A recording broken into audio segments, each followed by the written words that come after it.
العالمين والعاقبة للمتقين والصلاة والسلام على أشرف الأنبياء والمرسلين وعلى آله وصحبه أجمعين أما بعد فقد قال الله تبارك وتعالى في القرآن المجيد والفرقان الحميد فأعوذ بالله من الشيطان الرجيم بسم الله الرحمن الرحيم منها خلقناكم وفيها نعيدكم ومنها نخرجكم تارة أخرى صدق الله العلي العظيم وصدق رسوله النبي الأمي الكريم ونحن على ذلك لمن الشاهدين والشاكرين والحمد لله رب العالمين. خیر و برکت کے لیے بآواز بلند درود شریف پڑھ لیں. اللہم صلی علی سیدنا شفیعنا حبیبنا مولانا محمد وآلہ وسلم صلاۃ و سلام علیک یا رسول اللہ صلی اللہ تعالی علیہ وبارک وسلم.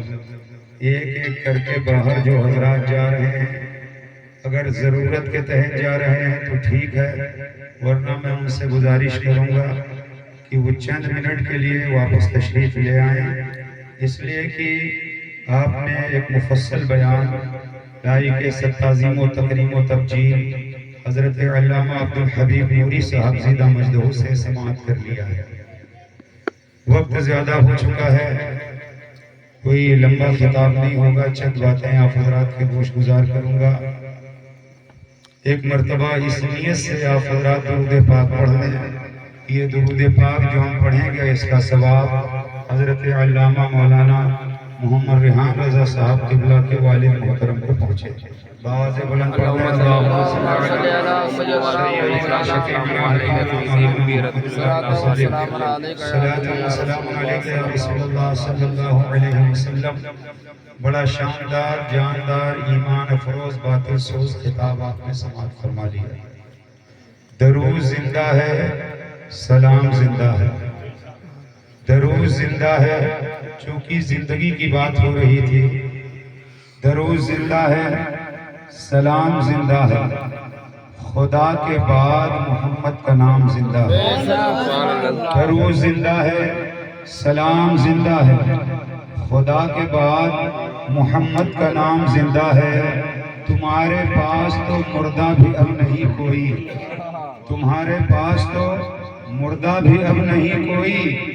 ہمیں ہے فخر ہمارا امام زندہ ہے، ہمیں ہے فخر ہمارا امام زندہ ہے. حق بات جب بھی کوئی انسان بولتا ہے، حق بات جب بھی کوئی انسان بولتا ہے، اس کی زبان سے گویا قرآن بولتا ہے. سر جائے تو جائے حق ہو مگر نہ رسوا، سر جائے تو جائے حق ہو مگر نہ رسوا. یہ بات کربلا کا میدان بولتا ہے، یہ بات کربلا کا میدان بولتا ہے. نبی اور آل نبی پر باواز بلند پڑھنے اللہم صلی علی سیدنا شفیعنا حبیبنا مولانا محمد وآلہ وسلم صلاۃ و سلام علیک یا رسول اللہ صلی اللہ تعالی علیہ وبارک وسلم وشرف وکرم. حضرت علامہ مولانا ابو نور بشیر صاحب اپنی کتاب سچی حکایت کے اندر تحریر فرماتے ہیں 4 لوگوں نے سفر شروع کیا. ان چاروں میں ایک بڑھئی تھا، ایک درزی تھا، ایک سونار تھا اور ایک فقیر تھا.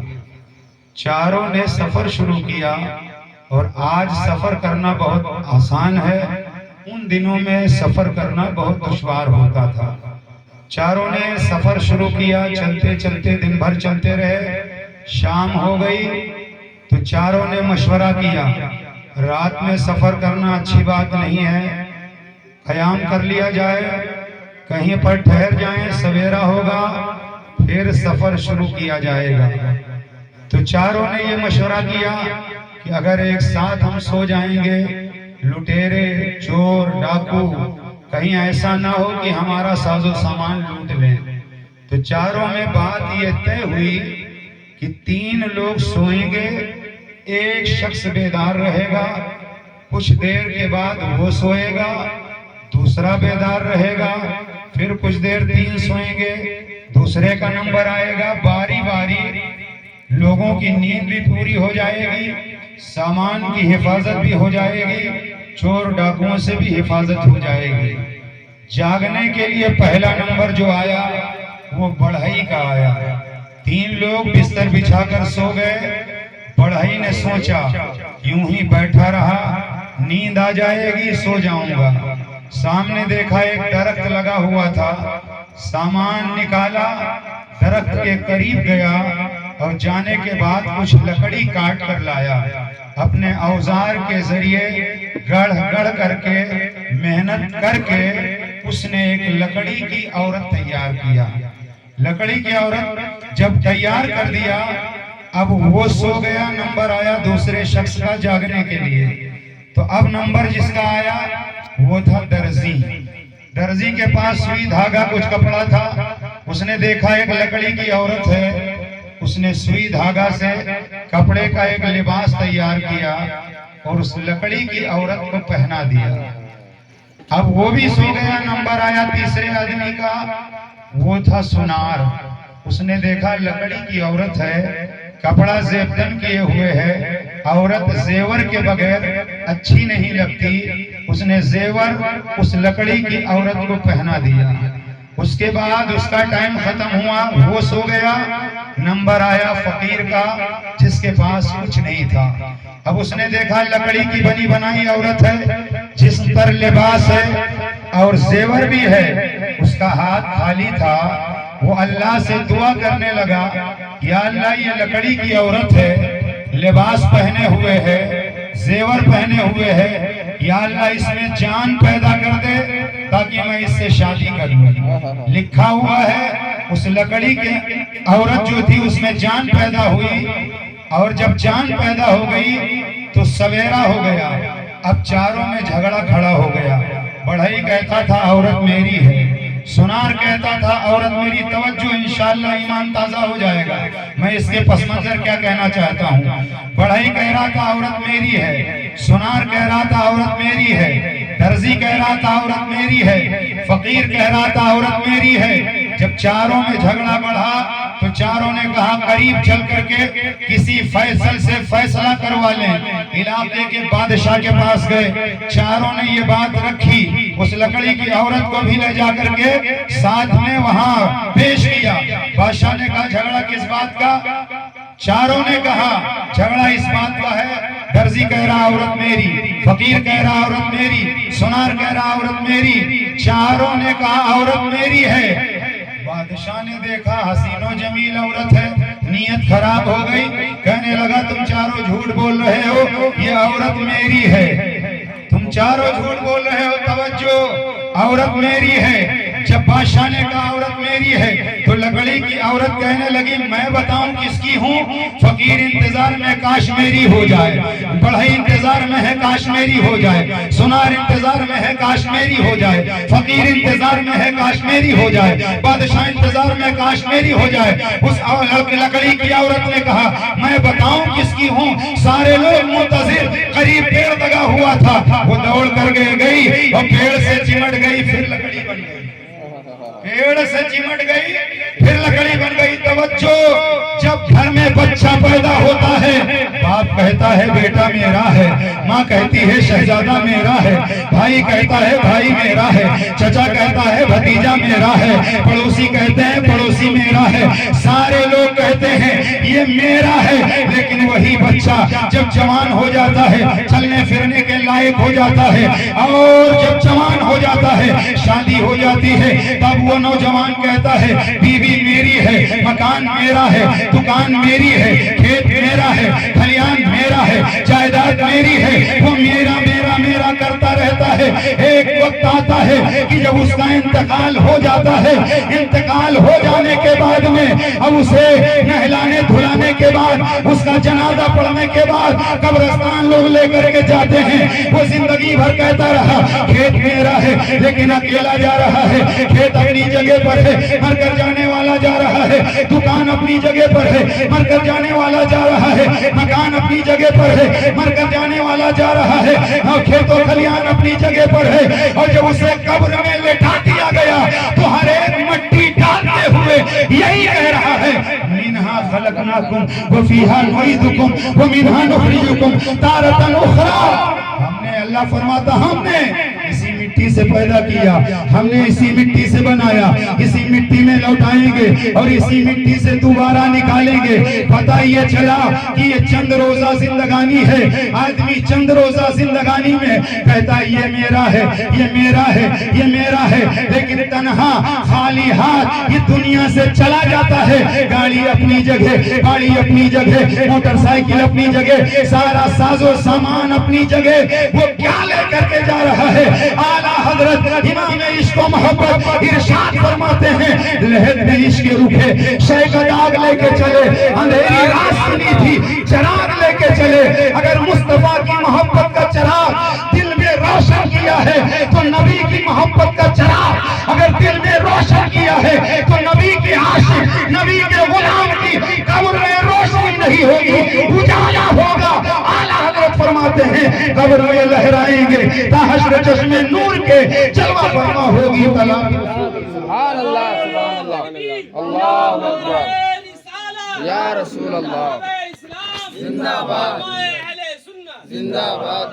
ایک واقعہ جو ہمارے پٹیل صاحب نے فرمائش کیا ہے, چونکہ وقت بہت زیادہ ہو چکا ہے, حضرت علامہ عبدالحبیب صاحب نوری دامت برکاتہم القدسیہ آپ نے اتر پردیش کی بات بیان کر کے اور معاملہ واقعہ مکمل کر دیا.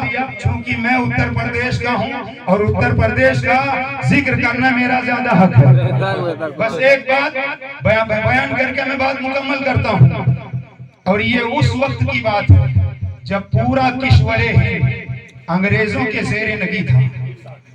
لکھنؤ کی سرزمین پر جو اتر پردیش کی راجدھانی ہے لکھنؤ, لکھنؤ کی سرزمین پر ایک انگریز کمشنر کو مقرر کیا گیا, اور انگریز کمشنر جب مقرر کیا گیا تو ان دنوں دفتر کی زبان فارسی تھی, فارسی میں کاغذات تھے, اور وہ انگریز کمشنر انگریزی زبان سے واقف تھا مگر فارسی زبان سے ناواقف تھا. لوگوں سے کہنے لگا کسی ایسے آدمی کی تلاش کرو جو انگریزی زبان میں مہارت رکھتا ہو. اس کے کارندے نمائندے نکل گئے. شام کے وقت آنے کے بعد کہنے لگے ایک شخص ہے لکھنؤ میں جو فارسی زبان میں جواب نہیں رکھتا, بڑی مہارت ہے فارسی زبان میں, اس کو لوگ ملا سراج الدین کے نام سے جانتے ہیں. انگریز کمشنر نے کہا بلایا جائے. ملا سراج الدین کو بلایا گیا انگریز کمشنر کے بنگلے پر. ملا سراج الدین جب آئے, انگریز کمشنر سے گفت و شنید کا سلسلہ شروع ہوا. کافی دیر کے بعد یہ طے ہوا کہ روزانہ شام کے وقت ملا سراج الدین انگریز کمشنر کے بنگلے پر آئیں گے اور انگریز کمشنر کو فارسی کی تعلیم دے کر واپس جائیں گے. ابتدا ہو گئی. شام کے وقت روزانہ ملا سراج الدین انگریز کمشنر کے بنگلے پر آتے اور انگریز کمشنر کو فارسی کی تعلیم دیتے اور چلے جاتے. یہ سلسلہ چلتا رہا مگر کبھی کبھی ملا سراج الدین شام ہو جاتی, مغرب کی نماز کا وقت ہو جاتا تو انگریز کمشنر کے بنگلے ہی پر مغرب کی نماز ادا کر لیا کرتے تھے. اور مغرب کی نماز چونکہ جہری نماز ہے, ملا سراج الدین جب مغرب کی نماز پڑھتے تو تلاوت بلند آواز سے کرتے. ملا سراج الدین کا یہ معاملہ تھا, کبھی کبھی مغرب کی نماز ادا کر لیتے. وہی ملا سراج الدین انگریز کمشنر کے بنگلے پر مغرب کی نماز ادا کر رہے تھے. انگریز کمشنر کی اکلوتی بیٹی بڑی حسین و جمیل شعور کی منزل میں قدم رکھنے کے بعد باہر کی تعلیم کا سلسلہ اس نے منقطع کر لیا تھا. شریف معلمات آتی تھی اور انگریز کمشنر کی بیٹی کو گھر میں تعلیم دے کر چلی جاتی تھی. وہی انگریز کمشنر کی بیٹی کسی کام سے دوسرے کمرے میں جا رہی تھی. ملا سراج الدین بلند آواز سے قرآن کی تلاوت کر رہے تھے مغرب کی نماز میں. جب قرآن کی تلاوت کی آواز انگریز کمشنر کے لڑکی کے کانوں تک پہنچی تو قرآن کی آواز پہلی بار اس کے کانوں میں پہنچی تھی. انگریز کمشنر کی بیٹی ساکت ہو جاتی ہے, کھڑی ہو جاتی ہے. ایسا لگتا ہے جیسے پیروں میں کسی نے آہنی بیڑیاں ڈال دی ہو. وہ لڑکی خاموشی سے قرآن کی تلاوت سن رہی ہے. کھڑکی سے ملا سراج الدین کا قیام، رکوع، سجدہ، نماز کا طور طریقہ دیکھ رہی ہے، اور ملا سراج الدین نے نماز مکمل کیا، اپنے گھر کی جانب چلے گئے۔ ادھر انگریز کمشنر کی لڑکی قرآن کی تلاوت سننے کے بعد رات میں بستر پر جب گئی تو رات بھر نیند نہ آئی، ماہیے پہ آپ کی طرح تڑپتی رہی، بے قرار رہی۔ سویرا ہوا، سورج نے اپنا چہرہ جب نقاب سے باہر کر دیا، ہر چہار جانب سورج کی نورانی شعائیں بکھر گئی۔ انگریز کمشنر کی بیٹی سویرے سویرے اپنے باپ کے پاس آئی، سلام کیا۔ باپ نے کہا، اے میری شہزادی، روزانہ تاخیر سے تم سلام کے لیے حاضر ہوتی تھی، آج سویرے سویرے اتنی جلدی آنا کیوں ہوا؟ تو انگریز کمشنر کی بیٹی نے کہا، اے میرے فادر، میں ایک تمنا لے کر آئی ہوں۔ ہر باپ چاہتا ہے میرے بچے مجھ سے فریاد کریں، ہم کسی چیز کی خواہش کا اظہار کریں، میں پوری کروں گا۔ ملا سراج الدین کی تلاوت کو سننے کے بعد، پوری رات بے قرار رہنے کے بعد سویرے سویرے اپنے باپ کی خدمت میں حاضر ہوئی۔ باپ کہتا ہے، بیٹی کیا وجہ ہے، اتنی جلدی آنے کی وجہ کیا ہے؟ بیٹی نے کہا، اے میرے باپ، اے میرے فادر، میں ایک تمنا لائی ہوں، ایک آرزو ہے میری، کیا آپ پوری کریں گے؟ باپ نے کہا، اے میری لگتے جگر، بیان تو کرو، تمہاری اگر ایسی کوئی خواہش ہوگی، اگر تم کہو گے تو میں آسمان کے ستارے بھی توڑ لاؤں گا۔ چنانچہ لڑکی نے کہا، اے میرے فادر، میری خواہش اتنی ہے، جس ملا سراج الدین سے آپ قرآن، آپ فارسی کی تعلیم لے رہے ہیں، مجھے اجازت دے دیں کہ ملا سراج الدین سے میں قرآن پڑھنا شروع کروں۔